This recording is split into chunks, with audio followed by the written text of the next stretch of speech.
200 άτομα, οι οποίοι θα είναι καθηγητές πανεπιστημίων και ερευνητές από όλο τον κόσμο, κορυφαίων πανεπιστημίων, συμπεριλαμβανομένων του Harvard, του Cambridge, του Princeton, όπως και επίσης διαφόρων άλλων ιδρυμάτων, όπως είναι η NASA και η Ευρωπαϊκή Εταιρεία Διαστήματος. Στα πλαίσια όλου του συνεδρίου θα διεξαχθεί την Κυριακή στις 25 Μαΐου μία εκδήλωση ανοιχτή για το κοινό και τις αρχές του τόπου, στην οποία ο καθηγητής Ιωάννης Σιδεράκης, ο οποίος είναι καθηγητής του Αριστοτελείου Πανεπιστημίου Θεσσαλονίκης, θα μιλήσει για τον μηχανισμό των αντικειθήρων, ενώ αργότερα, μετά το πέρας της ομιλίας, μέλη της ομάδας παρατήρησης του Ομίλου Φίλων Αστρονομίας Θεσσαλονίκης θα έχουν τηλεσκόπια, με τα οποία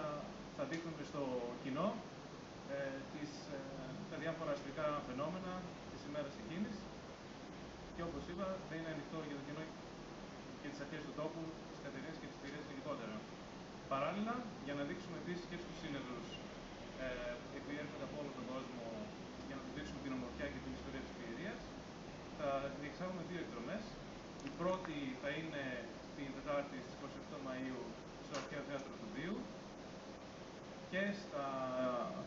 στον Όλυμπο, στους πρόποδες του Ολύμπου, ενώ θα καταλήξουμε στον παλαιό Παντελεήμονα. Και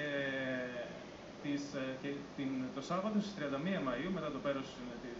του συνεδρίου, θα πραγματοποιηθεί μια ανάβαση από το αρχαίο μονοπάτι του Ολύμπου, το οποίο ξεκινάει από τον Άγιο Κωνσταντίνο και καταλήγει στο οροπέδιο των Μουσών, στο οποίο οι σύνεδροι όσοι τα καταφέρουν βεβαίως, θα μπορέσουν να θαυμάσουν την ομορφιά του Ολύμπου από κοντά. Στην διοργάνωση του συνέδριου είναι διασωστική ομάδα πιερίας, η οποία θα ξαναδεί στους καλεσμένους ομιλητές στην πιερία. Υποστηρίζουμε όλο το συμπόσιο και όλες τις εκδηλώσεις του συνεδρίου με ιατρική ομάδα και με εθελοντές διασώστες. Θα προσπαθήσουμε να γνωρίσουν τις ομορφιές της πιερίας, ανεβάζοντάς τους από το αρχαίο μονοπάτι του Ολύμπου επάνω στο οροπέδιο. Υπολογίζουμε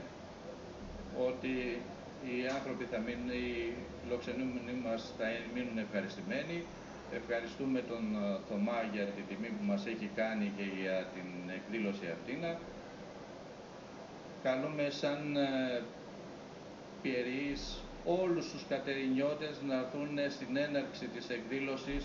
να δούνε τον έναστρο ουρανό της Κατερίνης, όπου έχει ξεκινήσει ο πολιτισμός σχεδόν όλος ο παγκόσμιος, και επειδή το όνομα